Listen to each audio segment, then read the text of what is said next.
preservation of and increased access to the 92nd Street Y Humanities Audio Archives is generously funded by the National Endowment for the Humanities.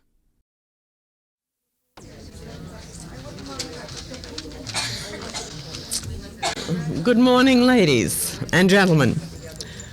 I'm delighted to see you here, along with, with the postman. A few announcements. The archaeology series, which you've received a card about, hopefully,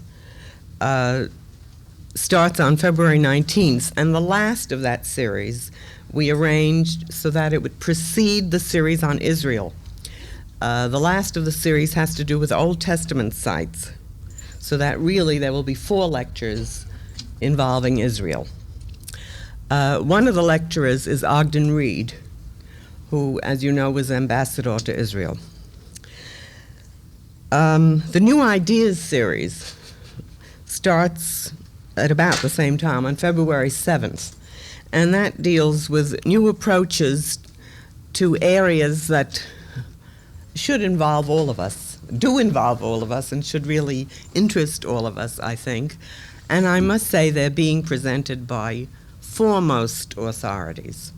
For example, Dr. Good, who is doing the lecture on immunology, is president of Sloan Kettering and internationally renowned as an immunologist. And he's going to talk about things like the aging process, arthritis, new approaches to cancer, and so on.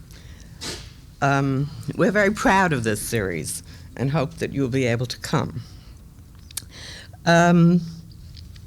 Dr. Lee Sork will offer 3 lectures on understanding young people.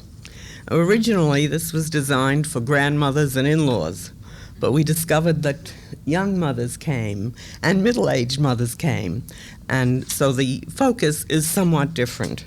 That's in March and early April. And finally, I'm not sure.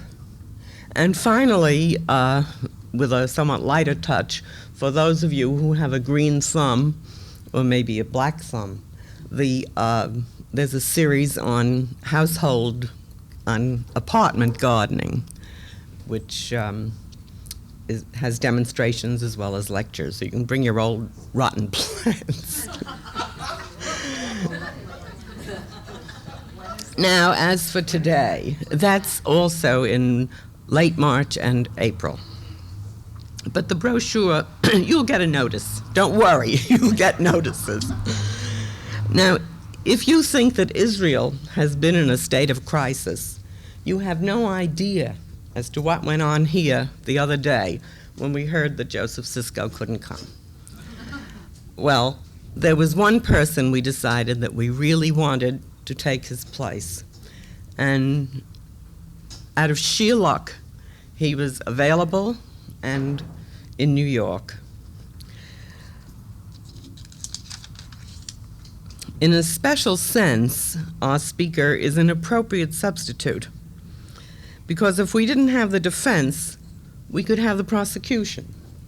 Now, what I refer to, of course, is this Kissinger approach, and maybe that's an oversimplification, and if so, you can correct me. Our speaker practiced law in his native Germany, and then when he came to the United States, took the bar exam here. But he became very involved in political science and has taught political science and modern history at Harvard, Berkeley, Columbia, Yale, the Princeton Institute of Advanced Study, the University of Chicago, where he is Distinguished Professor of Political Science and Modern History, and currently at the City University, where he again holds a chair as Distinguished Professor of Political Science. He's appeared on TV. You may have seen him with Buckley recently. Is a consultant to the State Department, has written countless professional articles and other works. 2 of his most recent books are Truth and Power and Science, Master and Servant. I'm honored to present Professor Hans J. Morgenthau.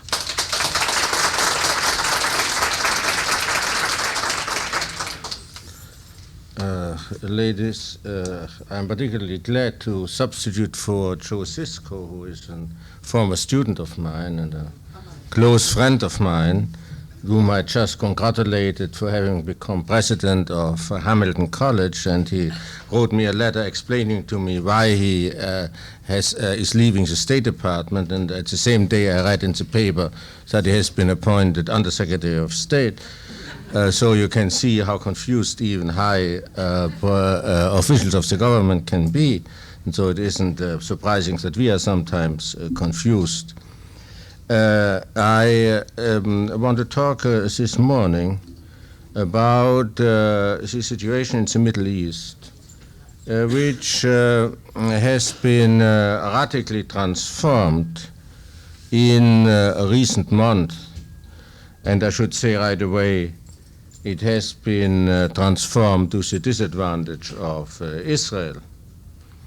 First, there are four factors which are responsible for that transformation.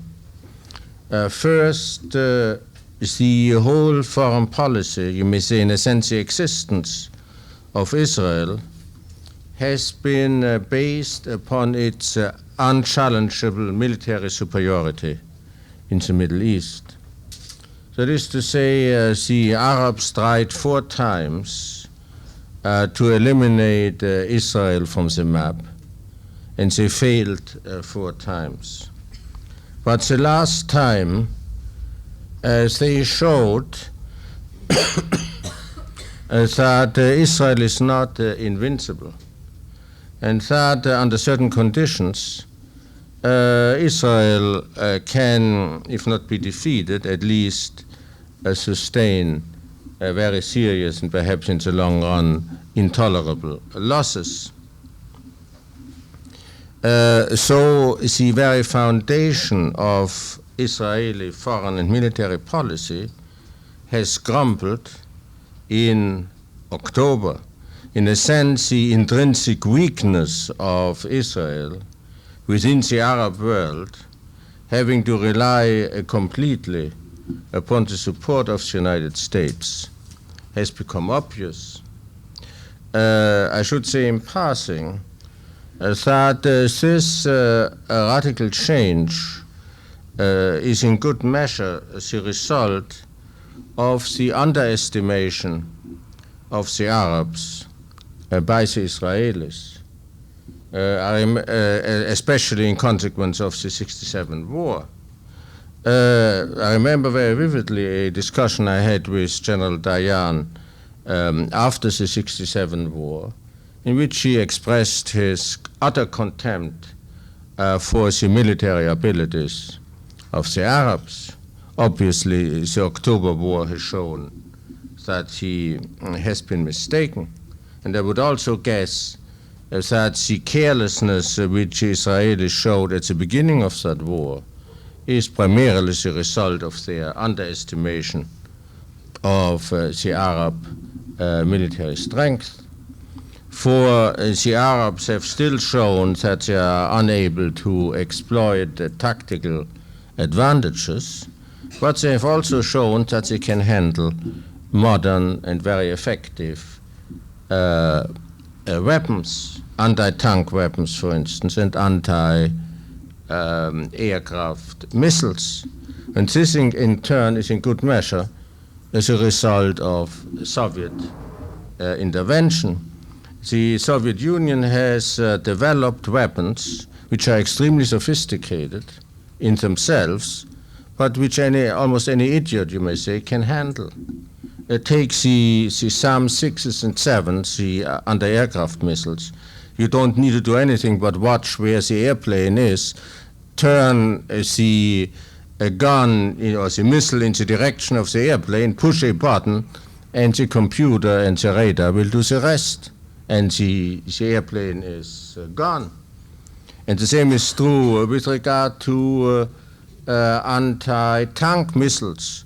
You put the missile on your shoulder in the direction of the tank, push a button, and the the missile will home in on the tank, and the tank can maneuver as much as it wants to. The missile will hit it. So there have been changes in technology of warfare, which Israelis did not anticipate, and which are an enormous advantage to the Arabs.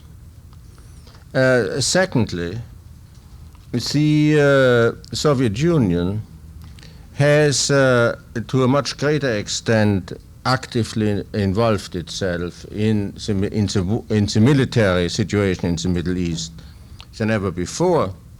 You will remember that the Soviet Union egged on the Arab nations to participate in the war, made formal diplomatic steps in certain Arab countries which did not actively participate in the war to do so, and it made perfectly clear to the United States and the rest of the world that it will not tolerate another defeat of the Arabs.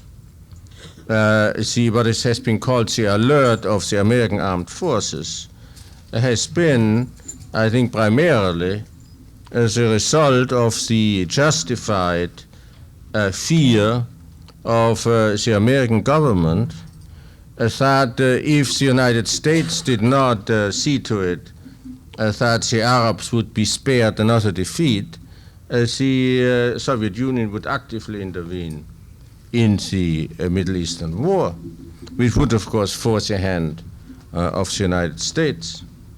In other words, the Soviet Union has suffered an enormous loss of prestige indirectly through the defeat of the Arabs in '67, and it has made it a matter of its policy that this shall not happen again. Thirdly, the Arabs have discovered, and it is surprising that it took them so long, that oil can be a most powerful political weapon. It is a political weapon not so much against the United States. Nobody knows, I'm sure, with the government included, what the oil situation in the United States actually is. But we know that the main bulk of the oil comes from within the United States, and that the United States can survive a complete oil embargo by the Arab states indefinitely. What is true of the United States is unfortunately not true of the nations of Western Europe and of Japan. And here it is where the weakness of the West, the United States included, occurs. For oil is the lifeblood of a modern industrial nation. Japan, deprived of oil for any length of time, would simply collapse as an economic, social, and political unit. It couldn't operate anymore. It would have to return to some kind of agricultural society, which cannot be created out of an industrial one. It couldn't go back 100 years and act as if nothing had happened in the last 100 years, or take a country such as West Germany or Great Britain. They would simply be in a situation of utter despair, and they would not be able to not only to handle their economic affairs, but more particularly there would be social disintegration, political turmoil, and this is a weapon which the Arabs have in their hands. Now, this being the case, the United States is indirectly affected because West Germany, for instance, and Japan are the two major allies of the United States. So the United States has a vital interest in preventing the breakdown of the economic, social, and political systems of those countries. So the United States is under indirect pressure from the Arabs to see to it that the Arab demands are fulfilled. In other words, the Arabs use pressure upon Western Europe and Japan, saying this is a result of the Middle Eastern situation, and especially of the support of the United States by the United States of Israel. And Japan and the nations of Western Europe come to Washington and say, your policy ruins us, and you have to do something about it. And the only thing you can do about it is to give in to the demands of the Arabs. And so the United States has changed its policy, even though it has not done so openly. But when government spokesmen speak of an even-handed policy, they mean, of course, the withdrawal of the absolute support of the Israeli position, which has thus far characterized, by and large, the foreign policy of the United States. So the United States today is engaged in a policy which must use extreme pressure upon Israel to cede its interests to the pressure of the Arabs. And it's not by accident that Mr. Kissinger and Mr. Sadat are on extremely friendly terms, and Sadat, at the first visit of Kissinger, I think in December, immediately agreed to the resumption of diplomatic relations between the United States and Egypt. He certainly didn't do that because he found Mr. Kissinger personally attractive, but he did it because Mr. Kissinger promised him something which he found worth a counter present in the form of the resumption of diplomatic relations. And what Kissinger promised Sadat was, of course, that he would see to it that the Israelis would get out of the Sinai and of the other territories occupied in the war of '67. Now, the Israelis are, of course, aware of the military consequences of retreating into the frontiers of '67, but they are also aware of their complete dependence upon the United States. And this dependence is much greater today than it was, let me say, a month ago, not so much on the military plane, where it always has been complete, but on the economic plane. The economy of Israel cannot, for any length of time, sustain the mobilization of the Israeli army. For there is no reserve manpower which can take over the productive functions which the members of the Israeli army have performed in times of peace. So every day the army is in the field and its members cannot perform any economic productive functions, is an enormous draw upon the very limited resources of Israel. So what we see today is behind the stage of world affairs is an attempt on the part of the United States to compel Israel to give in to the demands of the Arabs, and more particularly of Egypt. I mean, what the issue of Jordan, of East Jerusalem, of the Golan Heights hasn't come up yet, and of course, those issues are infinitely more complex than the issue of the evacuation of Sinai. Nobody has any direct interest in Sinai, which is one of the most desolate and unattractive places anybody can imagine. But it has, of course, a very great military importance. And here you see present stalemate between Egypt and Israel shows the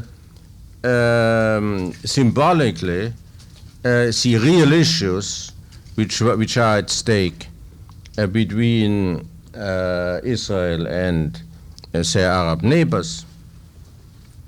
The basic question one has to ask oneself is, of course, what do the Arabs want?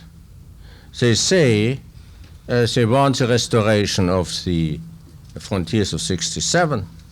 But of course, the preceding wars of 48 and 56 and 67 had nothing to do with the frontiers of 67, which was a result of those of the war of 67 and not its cause. One has only to read recent statements on the part of Arab statesmen in order to realize that their aim is not the rectification of frontiers, which is negotiable, but the destruction of Israel. It is strange that a speech which King Faisal made on December 30th before a group of Arab pilgrims was not reported in any of the metropolitan newspapers, with the exception of a very short notice in the Wall Street Journal. In this speech, King Faisal said that the Jews are a race accursed by the prophets. They have no historic right to Jerusalem.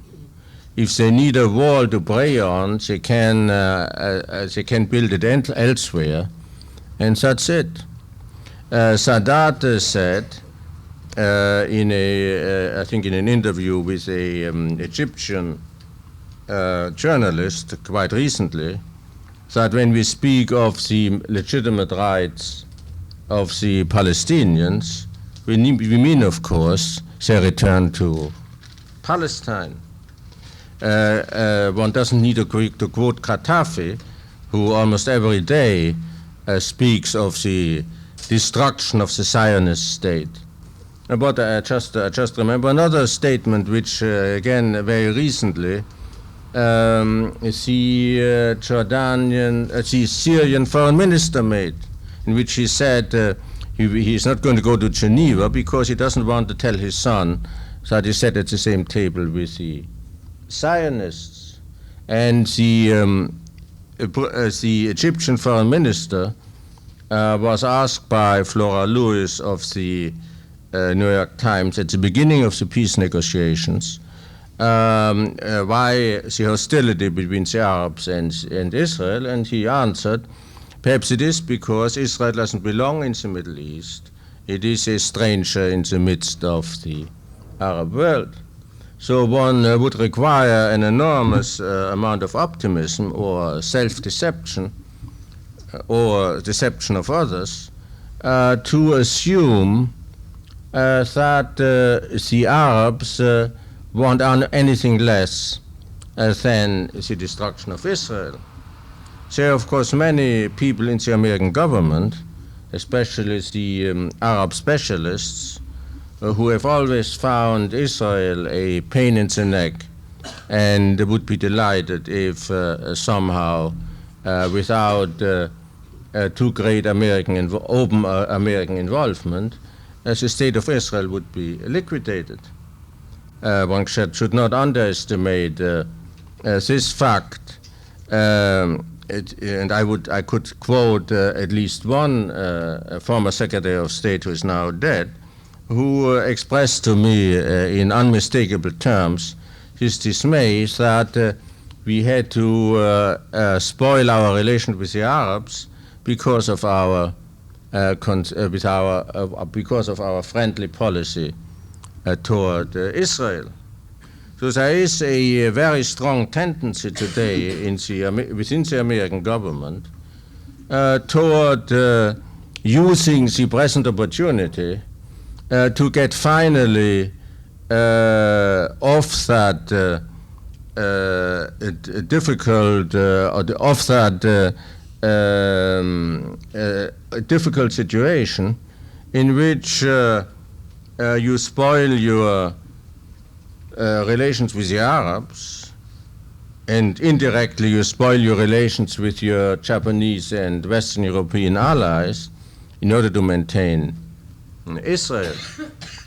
The present stalemate in the negotiations concerning the troop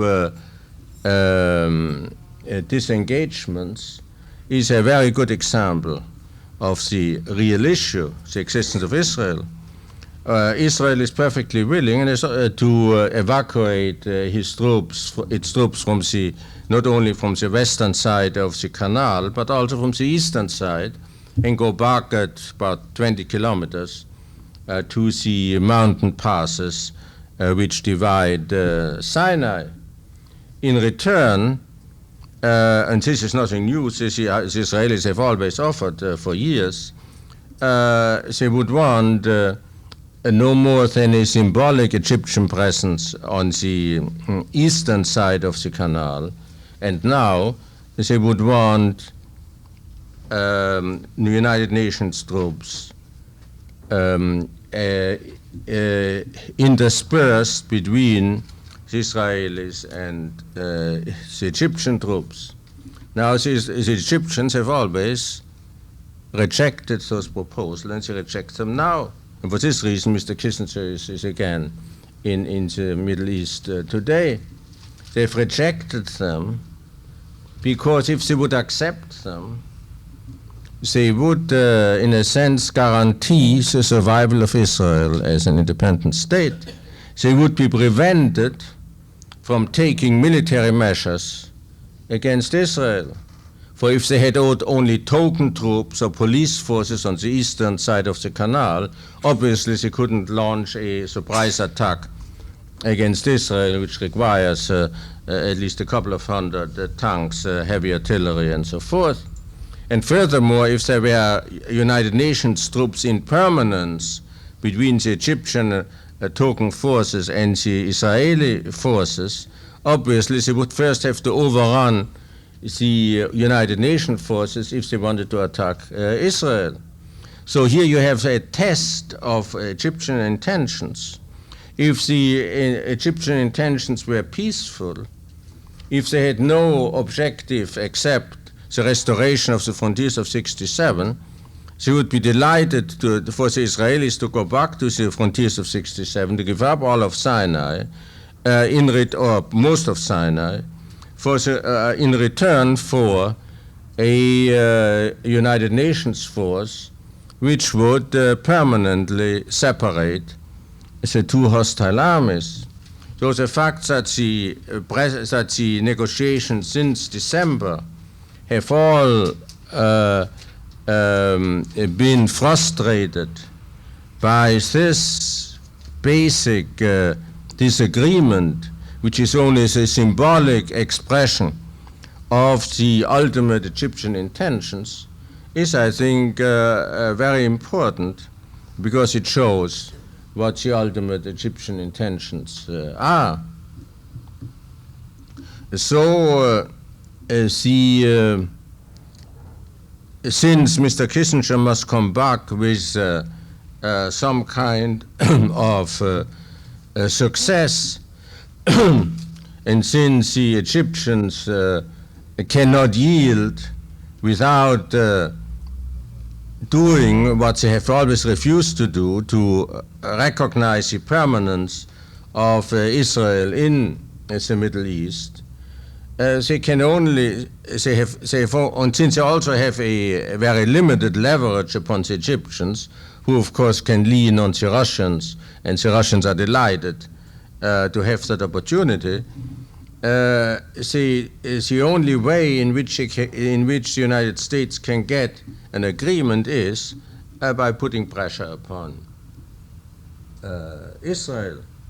And Mr. Kissinger is perfectly capable of using very tough tactics when it comes to exerting pressure. We had an example of this when at the beginning of the armistice, the United States, or the United Nations, and really what you might say the United States and the Soviet Union, through the intermediary of the United Nations, asked Israel to supply the surrounded Third Army, Egyptian Third Army. And Dayan called Kissinger and said, what an absurd demand, we shall supply our own enemies. And Kissinger said, if you don't supply them, we will supply them. And furthermore, you can fight your next war alone.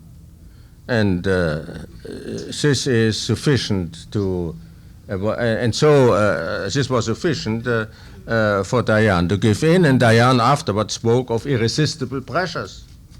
Now, Mr. Kissinger can say any time he wants to, if you don't do so and so, you can fight your next war alone. And so Israelis know that if they have to fight the next war alone, they will be defeated. Furthermore, the financial situation of Israel demands, of course, a continuous and very substantial influx of dollars. And we have an example of what kind of pressure can be exerted in this respect. In 1957, when the United States and the Soviet Union forced Israel to give up Sinai. They didn't want to, they refused to, and Eisenhower put an embargo upon dollar payments to Israel. And in no time, Israel evacuated Sinai.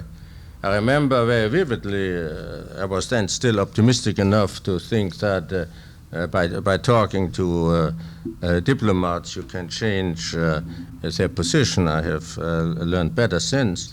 I went to Cisco and said, Joe, if you do this, you are selling Israel down the river. For they want Sinai in order to be able to keep the Straits of Tiran open. Now, if the Egyptians control the Straits of Tiran, they can close them again. And Cisco said, but they have the words of the United States, we will keep the Straits of Tiran open. And I went to Komai, who was the Israeli representative in the negotiations. I said, don't give up what you have got, because nobody is going to give it back to you if you need it. And he said, but we have the word of the United States.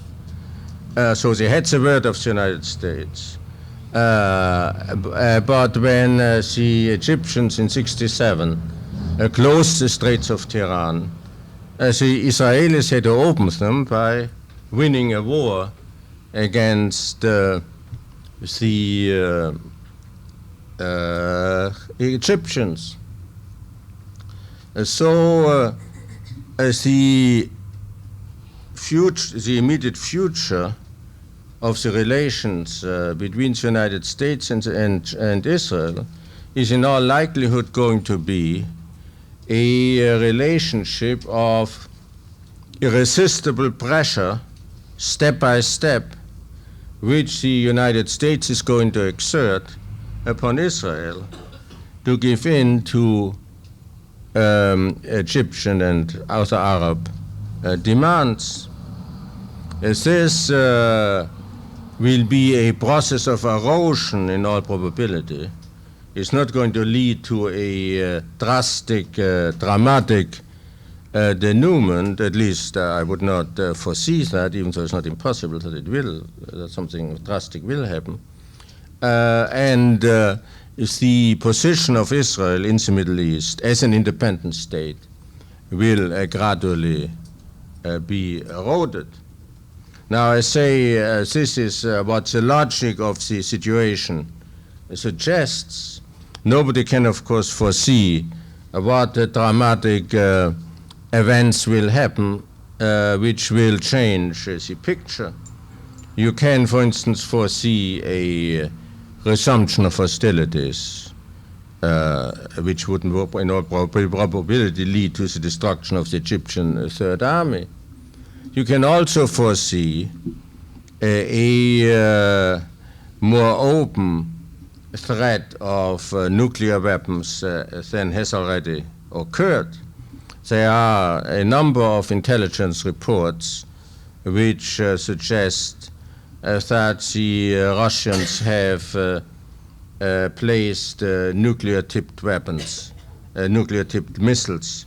In Egypt, somebody even showed me on a map their emplacement, and the journal, which is the professional journal of the aviation industry, I can't remember its name now, has published a report, and they're generally well informed, that the Russians put the nuclear warheads beside the missiles on Egyptian territory to be photographed by our satellites in order to let us know that they are there.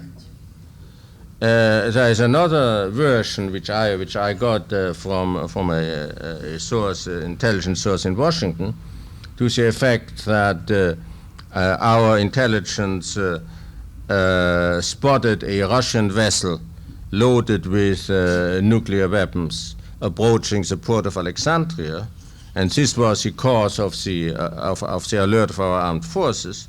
And as soon as the alert was published, the ship turned around and went back to where it came from.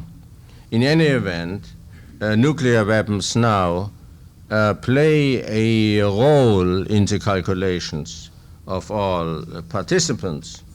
The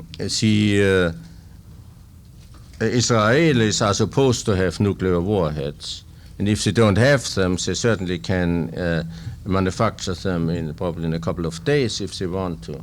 And in all probability, they have them already.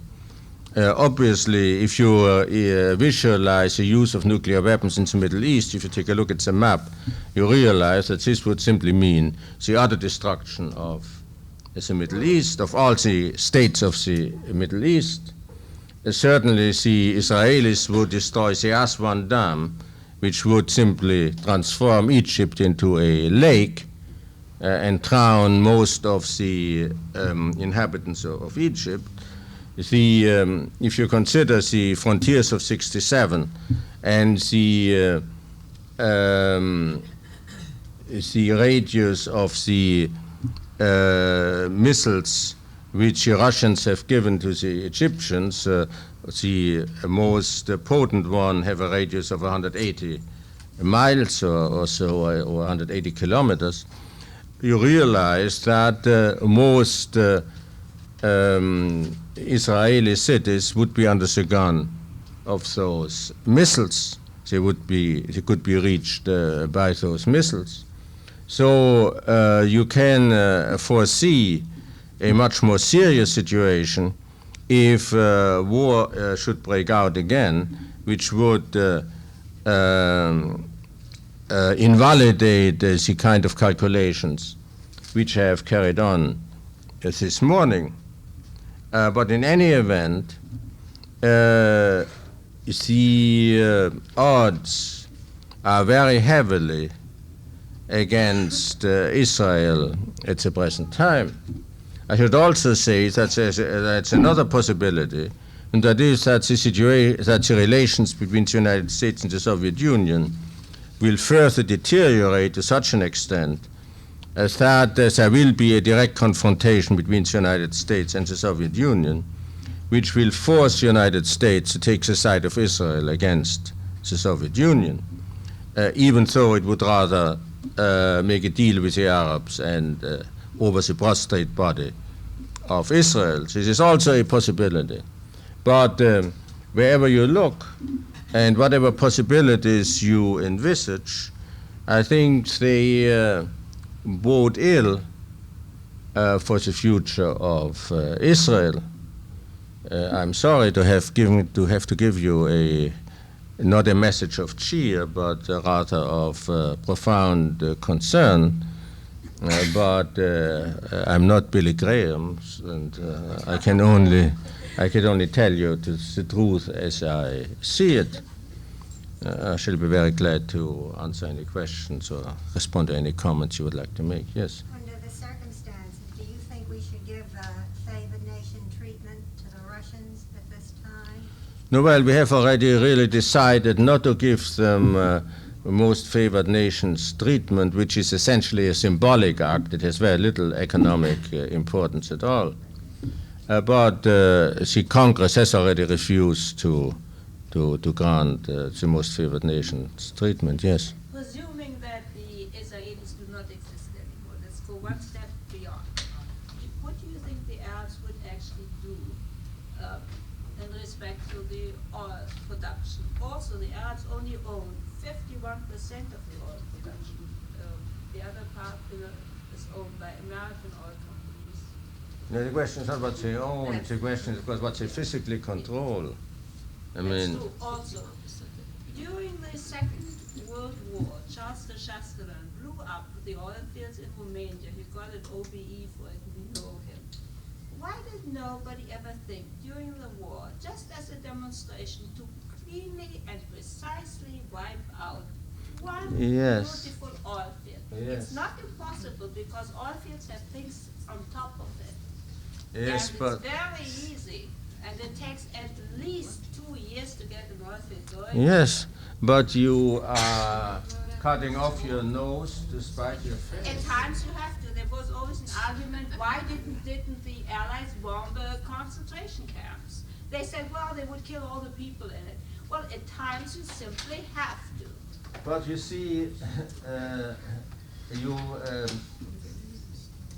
you blow up oil fields, you make it impossible to get Just any as a oil demonstration. out of them for quite some time. And the world needs that oil. You see, what has happened is that the oil consumption in recent years has enormously increased. Let me say 5 years ago, the Arabs didn't have this stranglehold upon the industrial nations because the industrial nations had not increased their consumption of oil to the same extent, and they could manage with American, Venezuelan, and Nigerian oil. They can't do so anymore today. I mean, something else is, I think, in the realm of possibility, and that is a military occupation, let me say, of a country such Kuwait. Pardon me? Eventually, I think it will have to be anyway. Because there isn't any technical difficulty for a parachute regiment to drop down on those oil fields and take them over. That's right. Well, since the Americans developed the oil and then it was confiscated, and since we have the United Nations, which is supposed to be a body of justice, don't you think that forget the United Nations walked in at this particular time and tied the Israeli hands should also walk in and help to control the oil situation by taking over the oil? No, of course. Rightfully, we developed. Well, that is, of course, a possibility. You see, it is an absurd and perverse situation that you may say, the civilized world is at the mercy also of a couple of sheiks who can turn on or off the oil faucet as they see fit. At the mercy of the United Nations. Well, the United Nations, I mean, the United Nations is not worth considering in this context. I mean, the United Nations has no power and is, of course, utterly dominated by the so-called third world nations, like the Maldive Islands and other important nations, and is not. Why not demolish the United Nations? No, we don't need to demolish it because you might want to use it and you might have an opportunity to use it at another time. But since the United Nations is not a serious factor one way or the other, and has done some good in the technical field, medical field, for instance, agriculture and so forth, there's no reason why one should demolish it, but it's certainly not a factor in the situation. Yes. What is China's position in this? China's position is to stir up as much conflict as possible in the Middle East without getting involved. And of course, and also to brought on the Russians, who are allegedly in cahoots with the United States to deprive the Arabs of their rights. So the Chinese are bystanders which egg on the combatants without intervening. What do you think's behind the media not publishing Faisal's recent speech, except, I mean, on TV. What? Yeah, I saw it on TV too, and I looked in the papers and couldn't find it next day, and asked my research assistant to take a look because I might have overlooked it. He couldn't find it either. Why would the Times not publish it? Well, you have to ask the Times. I mean, don't you have any theory? Well, I have a theory. It means that they didn't want to exacerbate the international situation. And perhaps they got a call from the State Department. It's in the national interest not to publish this inflammatory speech. It's possible. I mean. Yes. Did you read that the French made a separate agreement yesterday with the Arabs? So why can't everybody, do you give it any value, make a deal with the Arabs anyhow? No, well, this is what is going to happen, but it is not going to be to the advantage either of the United States or of Israel, because the Arabs then follow the same policies the British followed in the Middle East, divide and conquer.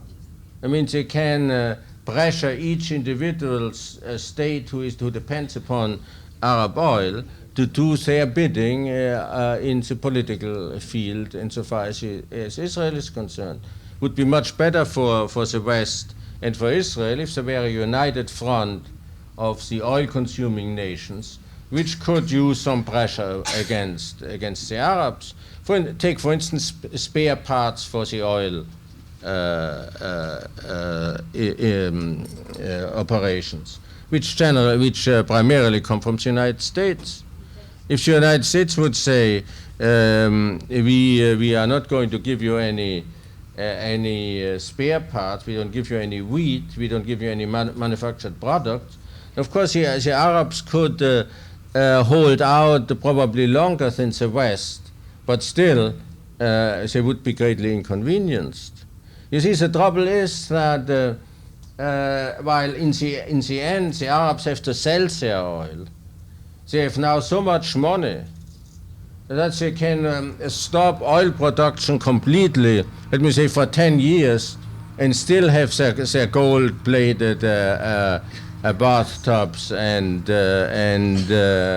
cars. What about the food that they need? Well, okay, if they don't get it from the United States, they get it indirectly from the United States through the Soviet Union.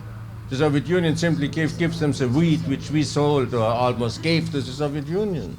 But isn't it a fact that if they destroy the economy of Europe and Japan, they have no place to invest their monies? But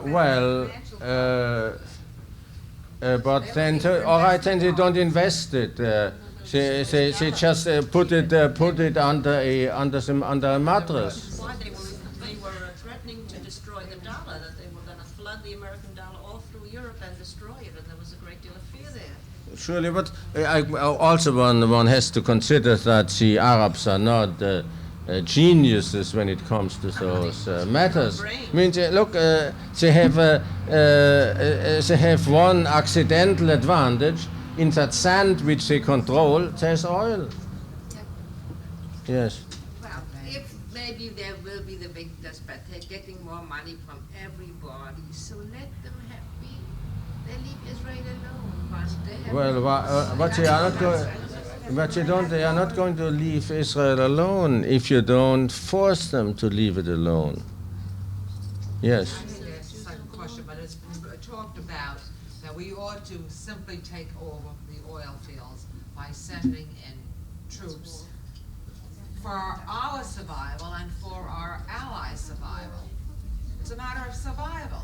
Well, it hasn't come to this yet, but I would guess that was one of that's the certainly, alternatives. that's certainly a possibility. How likely? Well, I wouldn't know. What would the Russians then do if we did? Well, what the Russians would do is, of course, a very open question. The Russians would probably intervene by occupying other oil fields so that we couldn't occupy them. But you see, that we have another problem, and that is we haven't, the United States hasn't got a functioning government. I mean, those maneuvers you can only perform by only a president can perform who is in firm control of the situation, and obviously the present president is not in firm control of anything. I mean, you have only to look at how difficult it was for Kennedy to handle the Cuban Missile Crisis.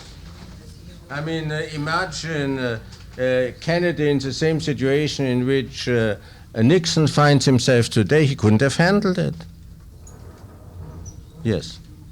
If the Arabs can withhold the oil, can all the other undeveloped countries withhold raw materials that the West is dependent upon?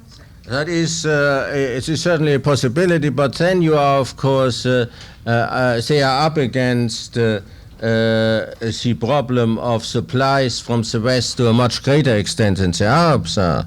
I mean, a small country which has copper and nothing else is not going to go very far in withholding copper, because first of all, it's going to starve if the copper-consuming nations don't sell it food, and secondly, there are other copper-producing nations which are going to compete with that one nation for supplying copper to the rest of the world. You see, the advantage which the Arabs have is that they are united in this one point, to use oil as a weapon to exert pressure upon the United States. The copper-producing nations are not in such a position, so they don't have that advantage. Yeah. Okay. In the last couple of days, there were statements in the press and on television, that there were some statements made by our leaders, including the Vice President, about the retaliation against the Arab states. What retaliation? Retaliation against the Arab states. How serious and how effective would they be? Well, I have just made that point. They would not be very effective in the short run because the Arabs can outweigh the West. And if we don't send food to the Arabs, the Russians will. And if we don't send spare parts to the Arabs, so there will be no oil production at all, which the Arabs can sustain longer than we can. But if we don't sell food to the Russians, they won't be able to. All right, but we have, as you well know, we have already sold food to the Russians. The Russians have had a very good harvest. Wait a minute, yeah. It's been said that were it not for Israel, the Arabs would never have permitted the Russians to have as much influence in their countries as they do. Therefore, it seems to me it's in Russia's interest not to let Israel completely disappear. That is correct.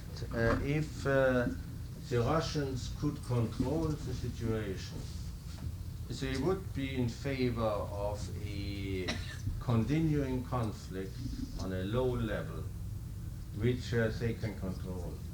But they can't control the situation. The Arabs are not satisfied with a continuing low burning conflict. They want the destruction of Israel.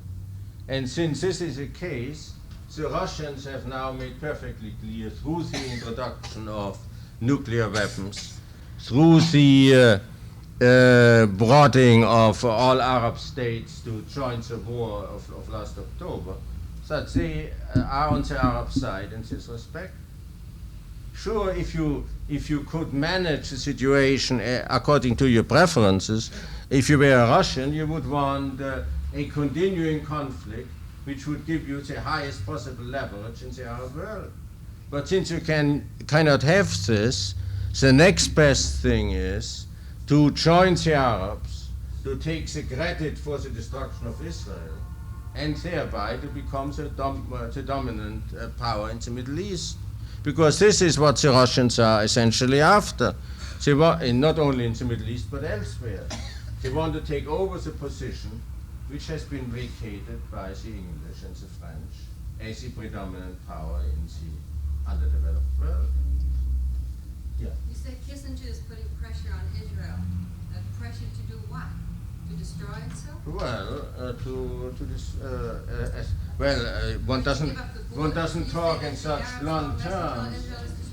Well, of course, they will be forced to go back to the frontiers of '67 under the pretext that this is the whole issue. That's all. The borders won't mean very much anyway with a new warhead. Well, it means some. You see, territory still means something. I mean, whether you are 20 kilometers from Tel Aviv or 120 kilometers from Tel Aviv makes a difference. But with modern warfare, also in modern warfare, it makes a difference, as the Vietnam War has shown. I mean, you need troops, you need men to conquer territory if you want to win a war.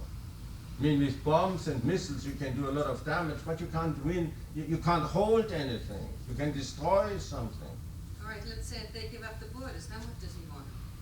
Well, what do you want? He doesn't want. He doesn't need to want anything. The Arabs will attack, and will prevail. And there will be a memorial service in the White House the next Sunday or perhaps even Saturday. I mean, he doesn't need to want anything more, and he will regret what has happened. I mean, you see, you have a situation which is very similar to that or with regard to Czechoslovakia in '38. I mean, Chamberlain didn't want the destruction of Czechoslovakia. He wanted peace. And Hitler told him, this is the last territorial demand I have. And and Chamberlain reasoned that peace was worth this one concession. And he said on his deathbed, everything would have turned out all right if Hitler hadn't lied to me. But he's right. He thought that Hitler was just like a businessman from Birmingham.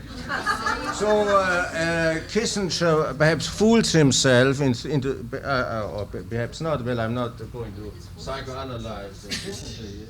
But he may fool himself into thinking that when Sadat says we have one demand, the frontiers of '67, Kissinger says, that's all right, if this is all you want, you can have it. And he might well say, 5 years from now, everything would have turned out all right in the Middle East if Sadat hadn't lied to me. You can't really believe that. A little bit louder, I can barely hear you, but you.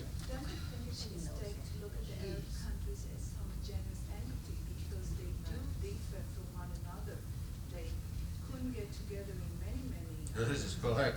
But when it comes to Israel, they see eye to eye. Certainly, when it comes to the distribution of the spoils, what is Hussein going to get? What are the Palestinians going to get? Oh, that's a different matter. What was the question? We couldn't hear it. The question was whether, the statement was that the Arabs are not a united group, that they have their own differences, which of course is correct. But they see eye to eye on this one issue. Yes. Looking back now, do you think that the Israelis made a mistake in not going on with the war and mopping up and taking Damascus? Well, look, you can take Damascus. What are you going to do with it after you've taken it? And what do you do with it? But they seem to be in a position now of having lost the war when they actually won it. Well, they didn't actually win it. They probably could have won it if the United Nations hadn't intervened, as it has intervened 3 times before. I think the Israeli policy was entirely correct, that there was only one means of securing Israel, and that was to demonstrate so to the Arabs that they couldn't be defeated, that military means were not available to defeat Israel.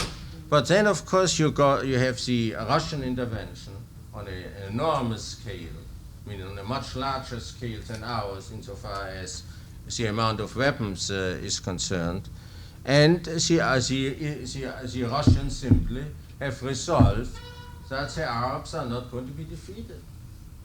And of course, you can prevent the defeat of the Arabs, especially when we take a what is called an even-handed position in the conflict. What is everybody supposed to do? Just sit back and watch? Well, that's Wait a different until they are killed, or until Well, we have a war which Well, of course, you can in America, as you know, public opinion is a very important factor.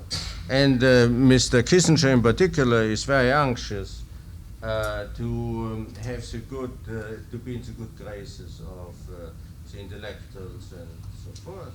I mean, for instance, after my television appearance on Buckley's program, Kissinger went to New York and invited a number of Jewish intellectuals to tell him that I was dead wrong. That I was wrong. I mean, to convince them that his policy would not lead to the destruction of Israel. How did he convince them? I wasn't there. Professor, there's two sides to every coin. We're now That talking is about correct. yes, we're now talking about Israel not giving up its boundaries and what have you. The other side would be to stay where you are. Every 5 years, fight another war and kill more of your young men. I don't see what alternative you have. No, well, that is of course an alternative, and there is a very strong minority in Israel who Are willing to do is this. willing to do that. What was the question? The problem is how many such wars can Israel afford? That's right. I mean, there's a small population, and in distinction to the Arabs, each individual counts enormously in emotional and economic terms. But their attitude is that they have no alternative.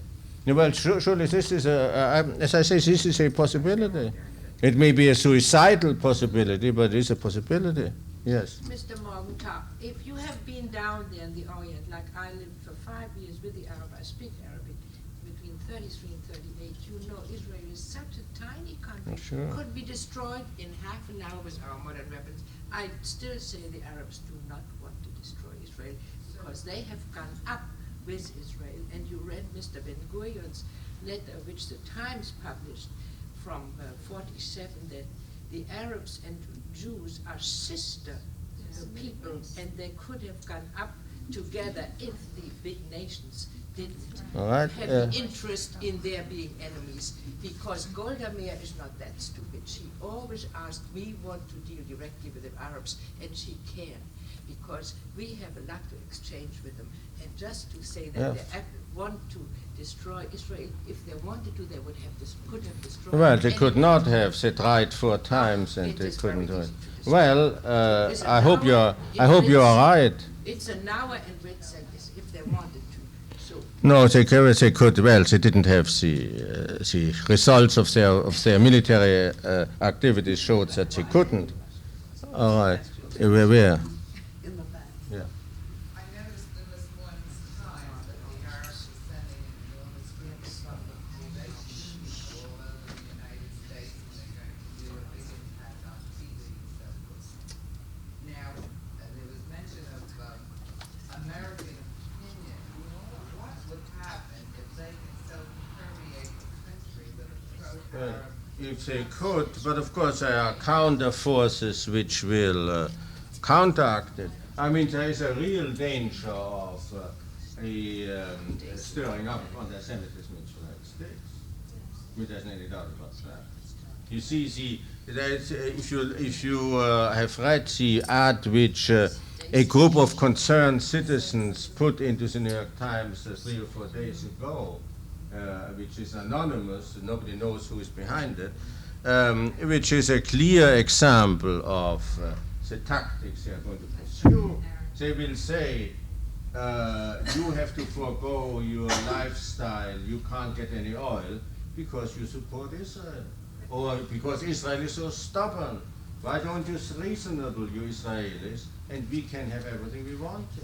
So the attempt to join the oil shortage and whatever else will follow from it, unemployment, inflation, I mean, because we haven't got an economic policy at all, I mean, which is a result not of the Arabs but of ourselves. All this can be put at the door of the Israelis and of the Jews.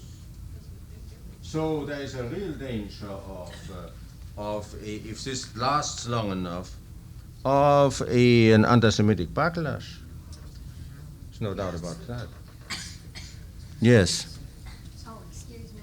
I was thinking back to... Oh, pardon me. I wanted. You wanted to say something. I'm sorry. Your view of the situation is understandably pessimistic. We must dare sometimes to look into the end view of that situation, and I wonder, should God forbid the hope of the Arab countries happen, what would happen to Jewry all over the world? That is a question which I've asked myself too, and I have really no answer to it. I mean, certainly the destruction of the State of Israel, concerning what it symbolizes for the Jewish people in the diaspora, would be an enormous catastrophe. Nobody can foresee how world Jewry would emotionally and intellectually and religiously react to this. And I think nobody can foresee it for the very simple reason that all of Jewish history, aside from the natural impossibilities of foreseeing such reactions, aside from that, Jewish history itself is something which was unforeseeable. I mean, that Jews exist at all today should not have happened according to all the laws of sociology. I mean, that Jews have survived to this day is in itself a mysterious thing which I cannot explain. I think nobody can satisfactorily explain. Yes? Oh, I changed my mind. You changed your mind. Okay. That gives me some respite. Okay. I just wanted, did you ever read Yuri Adler's book? Yes. What do you think? Well, I mean, sure, if you change the conditions which actually exist to your your own preferences, sure you can have a solution. I mean, it's like a doctor telling me that if the tumor in my stomach were not malignant, he could easily cure me. And so let's assume it is not malignant. He writes a book and telling me how to cure me. But it happens that it is malignant. I mean, I've just seen an article by a colleague of mine with the title "A Solution to the Middle Eastern Conflict," with maps and all kinds of stuff on it. Very nice. On the assumption that either the Israelis don't want any more territory, and secondly, the Arabs don't want to destroy Israel. Sure, if you eliminate the factors which have given rise to the problem, you can solve the problem. How would you solve the problem? Listen, don't ask me such an unfair question. Do you believe it could be solved? Well, I think it could be solved if the United States would simply write off its relations with its friendly relations with the Arabs and continue to defend Israel, and at the risk of a confrontation with the Soviet Union. which I would give very low priority. I wouldn't think anything serious would happen. But surely, if it may well come to this. You see, you might have again a situation which you had before, that the United States would very much like to restore its relation with the Arabs at the expense of Israel, and it simply wouldn't work. Either because the Israelis wouldn't play ball, or the Russians would intervene, or something would happen nobody has foreseen, and the whole policy would fall to pieces. Now, what you have to consider is, in all those things, the personal involvement of individual statesmen.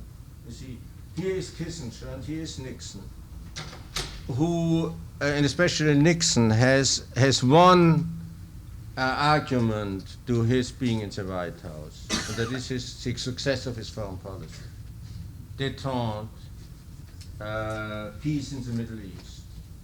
And Kissinger is the instrument of that policy. So Kissinger has a personal stake in peace in the Middle East at the expense of Israel. And it's very difficult for, and in détente with the Soviet Union, now to give up those two objectives, or those two claims to statesmanship, and to say that policy is a shambles, it hasn't worked. It's very difficult to do for an individual, especially an individual with the ego of Kissinger. And this has always been the case, for instance, in Vietnam. Why did Kennedy go into Vietnam? Because he said, we cannot have another Bay of Pigs. I looked like a jerk in the Bay of Pigs. I cannot look like a jerk again. And why did Johnson continue the policy and aggravated it? Because he had to look like a man. I mean, he could have come home with as you said, with his coonskin on the wall.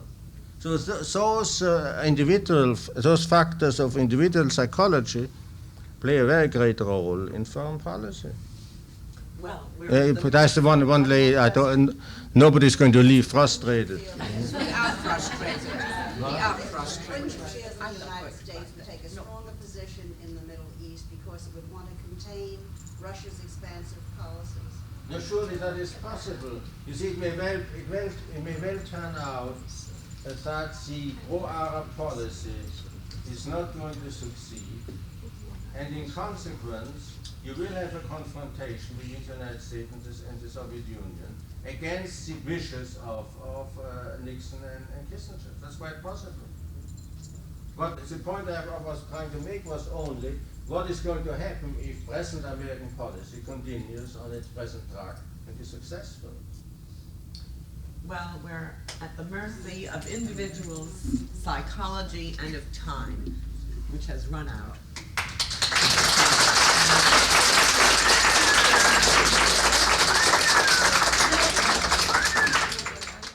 Thanks for listening. For more information on the 92nd Street Y, New York, and all of our programs, please visit us at 92ny.org.